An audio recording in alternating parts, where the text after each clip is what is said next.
presidente ka na. Importante pa ba yung nararamdaman mo?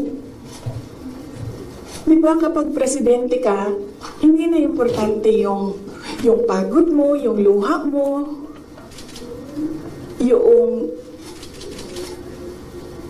fatigue mo, yung stress mo. Hindi na siya importante. Because when you are president, importante dyan yung nararamdaman ng taong bayan. Yung bansa. Yun yung naisip ko when I heard it na parang talagang may panahon ka mag-isip about deception ng isang babae dyan.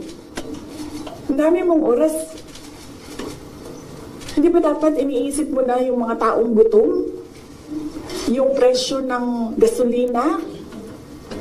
Yung darating na